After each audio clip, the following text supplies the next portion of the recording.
ব্যক্তি যেই হোক না কেন অপরাধের ধরন, অপরাধের সংজ্ঞা, অপরাধের উপাদান যেখানে আছে সেটার বিচার করার জন্য আমরা দৃঢ় সংকল্পবদ্ধ।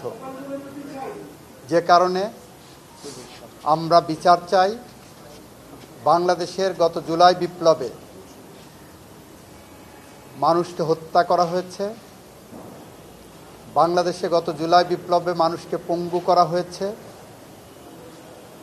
এই পরিস্থিতিতে এটা একটা অপরাধ আমাদের প্রচলিত আইনে।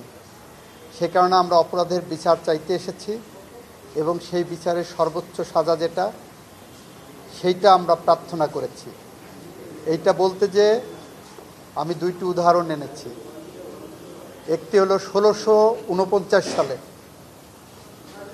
ইংল্যান্ডের রাজা প্রথম চার্লসের মৃত্যুদণ্ড হয়েছিল। তার ঠিক 12 বছর পরে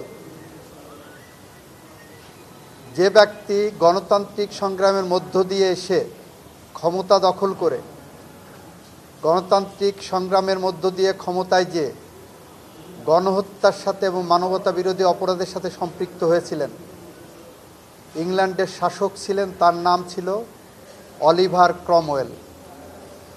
তাকে মৃত্যুদণ্ডটা কিভাবে দেওয়া হয়েছিল আমরা বলেছি আমরা ওই রকম মৃত্যুদণ্ড চাই না। অলিভার ক্রমওয়েল স্বাভাবিক মৃত্যুবরণ করেছিল। তাকে কবর থেকে তুলে এনে পচা গলা লাশ এনে জনসমক্ষে ফাঁসি দেওয়া হয়েছিল।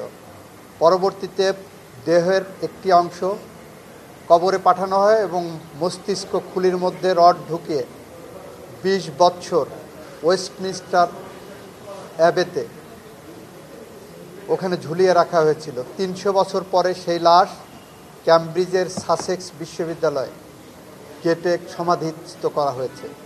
আমরা বলেছি এরকম মৃত্যুদণ্ড আমরা চাই না। আমাদের বাংলাদেশের স্বাভাবিক আইনে সর্বোচ্চ শাস্তি যেটা আছে, সর্বোচ্চ সেভাবে আমরা মৃত্যুদণ্ড চাই, সেভাবে আমরা সর্বোচ্চ শাস্তি চাই। যে অপরাধ করেছেন সে অপরাধের জন্য সর্বোচ্চ শাস্তি যেটা আছে সেটা আমরা প্রার্থনা করেছি।